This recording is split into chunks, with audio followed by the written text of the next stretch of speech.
ವೀಕ್ಷಕರೇ, ಸ್ಟಾರ್ 74 ನ್ಯೂಸ್ಗೆ ಸ್ವಾಗತ. ನಾನು ಎಂ ಮಂಗಳಗಟ್ಟಿ. ಜಾಗತಿಕ ವಿಶ್ವಶಾಂತಿಗಾಗಿ ಪ್ರಾರ್ಥನೆ. ಜಾಗತಿಕ ವಿಶ್ವಶಾಂತಿಗಾಗಿ ಪ್ರಾರ್ಥನೆ ಮಾಡಲಾಯಿತು. ನಿನ್ನೆ ಭಗವಾನ್ ಶ್ರೀ ಸತ್ಯ ಸಾಯಿ ಬಾಬಾರವರ 100ನೇ ಹುಟ್ಟುಹಬ್ಬದ ಪ್ರಯುಕ್ತ ವೇದಿಕ್ ವಿಜ್ಞಾನ ಫಲವಾಗಿ ಜಾಗತಿಕವಾಗಿ ಏಕದಶ ರುದ್ರ ಪಾರಾಯಣ ಸಮಾರೋಪ ಸಮಾರಂಭ ಪುಟ್ಪರ್ತಿ ವತಿಯಿಂದ ನೇರ ಪ್ರಸಾರದೊಂದಿಗೆ ಮುಂಜಾನೆ 8 ಗಂಟೆಯಿಂದ ಮಧ್ಯಾಹ್ನ 11:30 ನೆರವೇರಿತು. ಇದರಲ್ಲಿ ಗಾಯತ್ರಿ ಮಂತ್ರ, ಮಹಾಮೃತ್ಯುಂಜಯ ಮಂತ್ರ, ವಿಷ್ಣು ಮಂತ್ರ, ಕರಾಗ್ರೆ ವಸತಿ ಲಕ್ಷ್ಮಿ ಮುಂತಾದ ಮಂತ್ರಗಳನ್ನು ಪಠಿಸಲಾಯಿತು. ಭಾರತೀಯ ಸಾಂಸ್ಕೃತಿಕ ವೇದ ಪರಂಪರೆ ನೆನಪಿಸಿಕೊಳ್ಳುವ ಇದೊಂದು ಸಂದರ್ಭವಾಗಿತ್ತು. ಇದರಲ್ಲಿ ಧಾರವಾಡದ ಶ್ರೀ ಸತ್ಯ ಸಾಯಿ ಸೇವಾ ಸಮಿತಿಯ ಎಲ್ಲ ಸದ್ಭಕ್ತರು ಪಾಲ್ಗೊಂಡಿದ್ದರು.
ಓಂ ಶ್ರೀ ಸಾಯಿರಾಮ್. ನಾವು ಶ್ರೀ ಸತ್ಯಸಾಯಿ ಸೇವಾ ಕ್ಷೇತ್ರ ಸತ್ಯಸಾಯಿ ಸೇವಾ ಸಮಿತಿ ಸತ್ತಾಪುರ ಧಾರವಾಡ ಇಲ್ಲಿ ಸುಮಾರು 30-35 ವರ್ಷದಿಂದ ಭಜನೆ, ವೇದ ಪಠಣ ಇವೆಲ್ಲ ನಡೀತಾ ಇದೆ. ನಮ್ಮ ಸೇವಾ ಕ್ಷೇತ್ರ ಈ ಸತ್ಯಸಾಯಿ ಎಜುಕೇಶನ್ ಸೊಸೈಟಿ ಅಂತೇನಿದೆ, ಸ್ಕೂಲ್ ಕಾಲೇಜುಗಳು ಎಲ್ಲ ನಡೀತವೆ. ಆ ಕ್ಯಾಂಪಸ್ನಲ್ಲಿಯೇ ನಮ್ಮ ಪ್ರಾರ್ಥನಾ ಮಂದಿರ ಇದೆ. ಸುಮಾರು 30-35 ವರ್ಷದಿಂದಲೇ ಪ್ರಾರ್ಥನೆ, ಭಜನೆ ಇವೆಲ್ಲ ಕಾರ್ಯಕ್ರಮಗಳು, ವೇದ ಪಾಠಗಳು ನಡೀತಾ ಇವೆ. ನಾವು ಇದನ್ನೆಲ್ಲ ಮಾಡ್ತಾ ಇರೋದು ವಿಶ್ವ ಶಾಂತಿಗಾಗಿ. ಭಗವಾನ್ ಶ್ರೀ ಸತ್ಯ ಸಾಯಿ ಬಾಬಾ ಅವರು ನಮಗೊಂದು ಏನೋ ಮಾರ್ಗ ತೋರಿಸಿಕೊಟ್ಟಾರೆ. ಅದರ ಪ್ರಕಾರ ನಾವು ಈ ಮಕ್ಕಳಿಗೆ ಕೂಡ, ಬಾಲಿಕಾಸ್ ಮಕ್ಕಳಿಗೆ ಕೂಡ ಹೇಳ್ತೇವೆ. ನಾವು ಎದ್ದ ತಕ್ಷಣ, ಬೆಳಗ್ಗೆ ಹಾಸಿಗೆಯಿಂದ ಎದ್ದ ತಕ್ಷಣ ಕರಾಗ್ರೆ ವಸ್ತಲಕ್ಷ್ಮಿ, ಕರ್ಮಧ್ಯೆ ಸರಸ್ವತಿ ಇವೆಲ್ಲ ನಮ್ಮ ಹಸ್ತವನ್ನು ನೋಡಿಕೊಂಡು ಅನ್ನುವಂಥದ್ದು. ಅದೇ ಥರ ರುದ್ರ ಪಾರಾಯಣ ಅಂತೀವಿ. ಅದು 11 ಅನುವಾಕದ. ಇವತ್ತು ರುದ್ರ ಅನ್ನೋದು ವಿಶೇಷತೆ. 11 ಅನುವಾಕವನ್ನ ಅದು 11 ಸಲ ರಿಪೀಟ್ ಆಗ್ಬೇಕಂತ ಏಕಾದಶ ರುದ್ರ ಅಂತ ಅಂತೀವಿ. ಇದಲ್ಲದೆ ನಮ್ಮ ಸಮಿತಿಯಲ್ಲಿ ನಾರಾಯಣ ಸ್ತುತಿ, ದುರ್ಗಾ ಸ್ತುತಿ ಅಂತ ಅನೇಕ ವೇದ ಪಠ್ಯಗಳನ್ನು ಅಂತೀವಿ. ಇದೆಲ್ಲ ಮಾಡೋದು ನಮ್ಮ ಸ್ವತಃನೂ ಆಯ್ತು, ಸಾಯಿ ಸಮಿತಿಯ ಸದಸ್ಯರು ಆಯ್ತು, ಆಮೇಲೆ ಸ್ಕೂಲು ಕಾಲೇಜಿನ ಎಲ್ಲ ಸಿಬ್ಬಂದಿ ಆಯಿತು, ವಿದ್ಯಾರ್ಥಿನಿಯರಾಯಿತು, ಆಮೇಲೆ ಸಮಸ್ತ ನಮ್ಮ ನಾಗರಿಕರಿಗೆ ಆಯ್ತು. ಆಮೇಲೆ ವಿಶ್ವ ಶಾಂತಿಗಾಗಿ ಇದನ್ನು ನಾವು ಮಾಡ್ತಾ ಇದ್ದೀವಿ. ಈಗೇನು ಯುದ್ಧ, ಅಮೇರಿಕ ಇರಾನ್ ಯುದ್ಧ ನಡೀತಾ ಇದೆ, ಅದು ಕೂಡ ಶಾಂತಿಯಲ್ಲಿ ಯುದ್ಧ ಕೊನೆಗೊಳ್ಳಲಿ, ಜಗತ್ತಿನಲ್ಲಿ ಶಾಂತಿ ಇರಲಿ, ಶಾಂತ ವಾತಾವರಣ, ಎಲ್ಲರೂ ಸುಖದಿಂದ ಸಂತೋಷದಿಂದ ಇರುವಂತಾಗಲಿ ಅನ್ನುವ ಮುಖ್ಯ ಉದ್ದೇಶದಿಂದ ಈ ವೇದ ಪಠಣ ಮಾಡ್ತಾ ಇದೆ. ಇದರ ಮುಖ್ಯ ಉದ್ದೇಶ ವಿಶ್ವ ಶಾಂತಿಗಾಗಿ.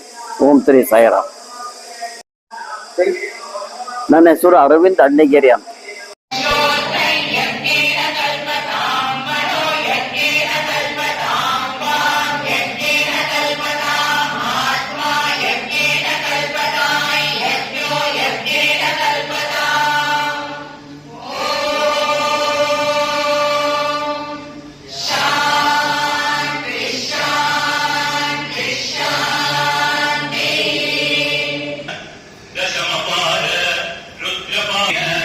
भगवान् सर्वात्मकः सर्वदेवता अतीतस्वरूप पवोद्भवस्वरूपे साईश्वरः सुप्रीतो सुप्रसन्नो वरदो भूत्वा सर्वेषां देशेषु प्रस्तापिते शान्तिं प्रेमं करुणां च स्थिरं प्रपद्यमानम् वैश्विक समरसतायाः सिद्ध्यर्थं सर्वजन कल्याणार्थं च प्रार्थयता वयं प्रार्थयामः.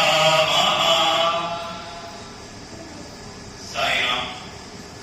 Now we will be doing the last 11th Avriti of Rudra-Parayana.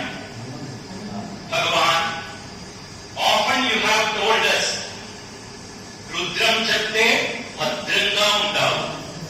It is not only for the people, those who chant, to all those people, those who are around. And Lord, I have no doubt, if our Mother India is progressing in all the fields today, it is because one of the reasons so many have learned chanting of Rudram. Swami, you have blessed us with this Veda Poshana, because of which in each and every household, beyond caste and creed or gender, you have made this possible, Bhagavan, only because of your compassion for us. So now in one voice we will all do the 11th Avriti of Rudra-Parayanam for the universal welfare and spiritual